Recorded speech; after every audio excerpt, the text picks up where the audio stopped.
2028 August నాటికి అమరావతి మొదటి దశ నిర్మాణం పూర్తవుతుందని మంత్రి నారాయణ అన్నారు.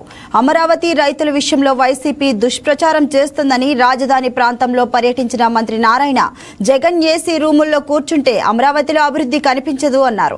చంద్రబాబుకి విజన్ ఉంటే జగన్ కి ఏం లేదు అన్నారు.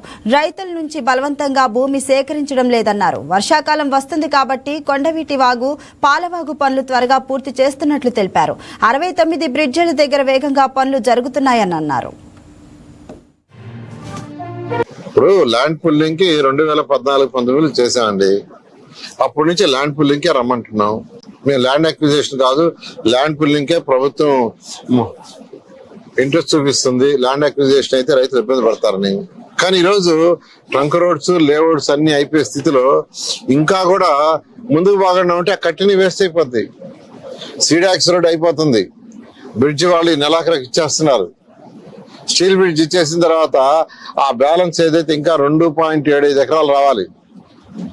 ఆ 2.75 ఎకరాలకి ల్యాండ్ అక్విజిషన్ బాగుంటే అది కట్టి కూడా వేస్ట్ అవుతుంది. ఈ రోజు కూడా ఆ రైతుల్ని ల్యాండ్ పుల్లింగ్ రమ్మని రిక్వెస్ట్ చేస్తున్నాం. ఈ రోజు కూడా మేము ల్యాండ్ పుల్లింగ్ రండి అని. దాని మీద కూడా నేను జగన్మోహన్ రెడ్డి గారు ఏం మాట్లాడతారో ఆయన మాట్లాడతారు. 30 ఏళ్ళైనా అమరావతి కాదంట. వచ్చి లోపల తిరిగితే కదా ఏసీ రూములు అని తెలుస్తుంది. లోపల తిరిగితే తెలుస్తుంది.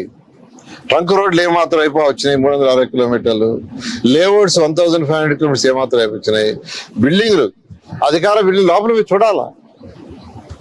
ఐఏఎస్ ఆఫీసర్ బిల్డింగ్ ఎంతవరకు వచ్చినాయి, ఎమ్మెల్యేలు ఎంతవరకు వచ్చినాయి, ఎమ్మెల్సీ అరొచ్చి చూస్తే కదా. చూడకుండా ఎక్కడో కూర్చొని మావిగన్ ఇంకా ఏందండి మావిగన్ ఏంది అసలు. అమరావతి క్యాపిటల్ సిటీ అయిపోతూ ఉంటే ఒక టార్గెట్ పెట్టుకున్నారు ప్రభుత్వం. గవర్నమెంట్ ముఖ్యమంత్రి గారు టార్గెట్ ఇచ్చారు.